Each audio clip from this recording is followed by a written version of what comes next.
Hi, I'm Eric Wilkinson, Director of Choral Activities at Wando High School in Mount Pleasant, South Carolina, and Choral Team Lead for the Habits series published by GIA. In the next few minutes, we'll review our choral method book, Habits of a Successful Choral Musician. We have a strong partnership with the folks at Smart Music, and we've loved using this program as a supplement to our regular classroom curriculum.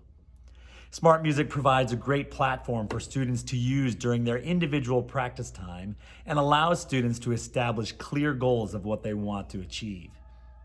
Using Smart Music for assessment has saved me time during the regular school day and given my students that opportunity to work on individual assessments at their own pace. Smart Music gives students immediate feedback on days when I might not have time to listen to all my students in a row. Let's take a few minutes and look inside Habits of a Successful Choral Musician. Hey choir friends, my name's Eric Wilkinson, and I want to give you an inside look at our new choir book in the Habits series published by GIA. Here it is, Habits of a Successful Choral Musician. This is the student book, and there's a matching conductor's edition. This is a great teaching resource for you to have in your choir classrooms. There are over 250 sequential sight reading exercises, as well as vocal pitch exercises, folk songs, rounds, chorales, also chapters to build ensemble work and reading key signatures. It's all right here under one cover. You don't have to go to 5 different resources or go make more copies from this book or that book to get what you need to build a better choir this year. It's all in one edition. Let's take a look inside. All right, so here's the book. It's 8.5 by 11 inches. So each student can have a copy. It fits easily into a 3-ring binder or choir folder, whatever you use for your students. Each kid can have a copy, as I said. Table of contents, warm-ups, vocal pitch exercises, ensemble work, rhythm work, key signatures, tonal patterns, mini melodies, advanced melodies, folk songs and rounds, chorales, musical terms, and symbols, all packed into this one book. Solfege hand sign chart, some warm-ups, some breathing exercises to explain, warm-ups to build resonance, head voice, improve the falsetto, build agility, style, and relaxation and articulation. All right, let's take a look a little closer. The vocal pitch exercises.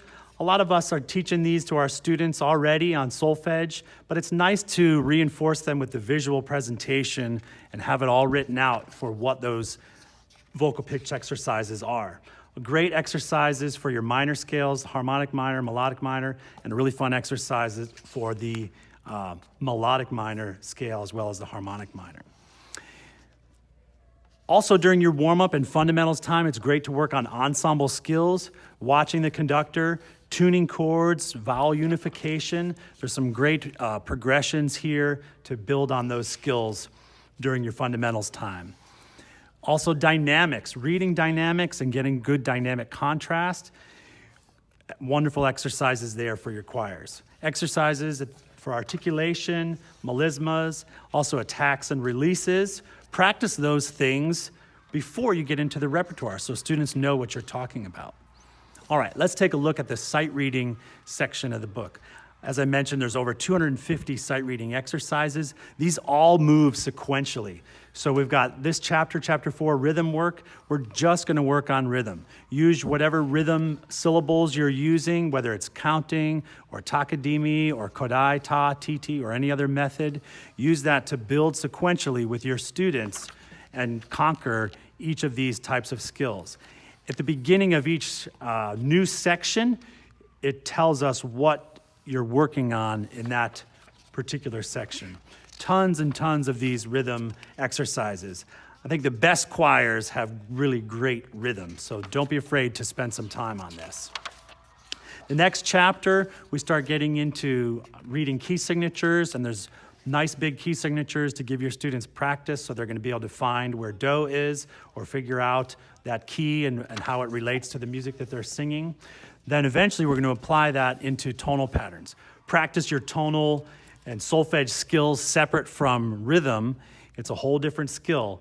Nice and big for your beginning readers, but then as we move along, it starts to get more advanced where we got to read the key signature and start doing some basic accidentals, working through diatonic steps in natural minor and major. Again, these are all moving sequentially by skill with the various things that they need to conquer as they develop their skills in sight reading tonal patterns. Get your students to sing these individually, get them to sing them as a group, etc. Each one is numbered, and then each example has little measure numbers so you can refer to it easily. Those skills correlate directly with Chapter 7, Mini Melodies. Now it's time to combine the rhythm skill and the tonal skill into a short little melody. We don't want to overwhelm students and give them a 20 measure melody or something that's a whole page. Just give them 4 measures and make them read it. Simple rhythm skills and simple tonal skills, but combining them together. So that's the chapter on mini melodies. These all progress sequentially, and it correlates to the tonal patterns chapter by sequential skill development. Next, your advanced readers get into your advanced melodies. These tend to be 8 to 12 measures long, and they start getting hard pretty quickly. You can read these unison as a choir, have students sight read them individually. We go between treble clef and bass clef, major and minor, all the way up to compound meter, all kinds of great melodies there. Next chapter, sometimes we want to build our folk songs and round skills, build those harmony skills. These are a great way to build musicianship right at the beginning of the year, have them memorize it, work on phrasing, work on expression, some new folk songs and rounds for you. In the teacher's edition, I have all the piano accompaniments you need for there. Nice and easy, but still provide that harmonic support. Then at the end, we've got some chorales. These are all SATB chorales that are here, and it's a great way to capture all of their musical skills into one example and gives them a good bit of work to handle. Last part of the book, musical terms and symbols. This is kind of like a workbook for the students. The term is there, but then blank space for the definition or the symbol. And the teacher's edition has all the answers just in case you need them. That's it. So that's it. That's the look inside of Habits of a Successful Choral Musician. You can get your student edition and the conductor's edition at giamusic.com. Thanks so much for watching, and I hope this teaching resource helps you and your choirs have a great year. Thanks so much. We are so excited about Habits of a Successful Choral Musician and our partnership with Smart Music. We hope you'll consider using this innovative and revolutionary method book along with Smart Music in your choir program.